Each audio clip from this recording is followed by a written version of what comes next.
Des vagues de plusieurs mètres de haut, une violence rarement vue. Le coup de mer qui a frappé le littoral monégasque dans la nuit de lundi à mardi a eu de lourdes répercussions.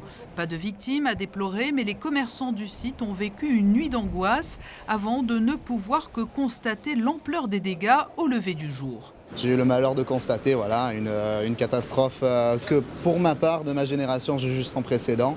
C'est vrai qu'on a déjà vécu des coups de mer, mais celui-ci a été particulièrement violent et malheureusement, c'est très considérable. Tout le mobilier extérieur qui se trouvant sur la plage a été complètement fracassé, tout est enchevêtré, tout est enterré. Enfin, on est en train d'essayer d'y voir un peu plus clair en sortant tout ça et en essayant de faire un tri pour voir ce qui est encore utilisable et ce qui ne l'est plus. Très rapidement, mardi matin, le gouvernement princier a tenu à afficher sa solidarité avec les commerçants des plages du Larvoto. Les deux conseillers de gouvernement, Marie-Pierre Gramaglia et Jean Castellini, se sont rendus sur place pour soutenir les victimes du coup de mer et leur assurer que tout serait mis en œuvre pour les aider. On est là.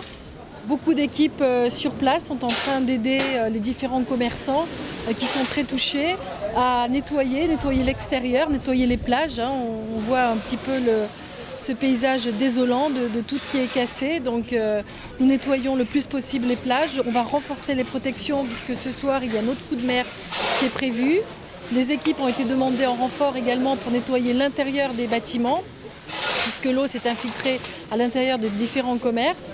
Donc l'extérieur, l'intérieur, des mesures de protection renforcées et bien sûr le gouvernement sera là pour les aider. Tout ce qui peut être fait pour justement dans les heures qui viennent où d'autres coups de mer sont à prévoir sera fait par les équipes de l'État et tout ce qui sera fait au niveau de mon département, notamment en matière de suivi des dommages.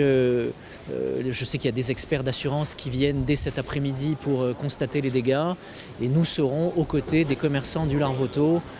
Le jardin d'éveil de la mairie de Monaco a également été très sévèrement touché. Il restera certainement fermé au moins jusqu'à la fin des vacances.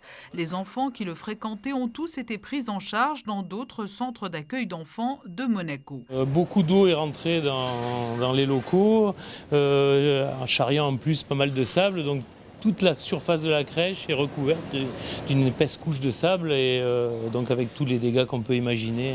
La chance qu'on a eue, c'est que c'est la période de vacances, donc on a un peu moins de fréquentation, donc on a pu recaser tout le monde. La grosse interrogation, c'est savoir quand on va pouvoir rouvrir maintenant, puisqu'il faut que les experts passent, qu'un gros nettoyage soit fait. Le port de Fontvieille, lui aussi, n'a pas été épargné par ce violent coup de mer. Les installations du Rocadjet Club ont subi d'importants dégâts.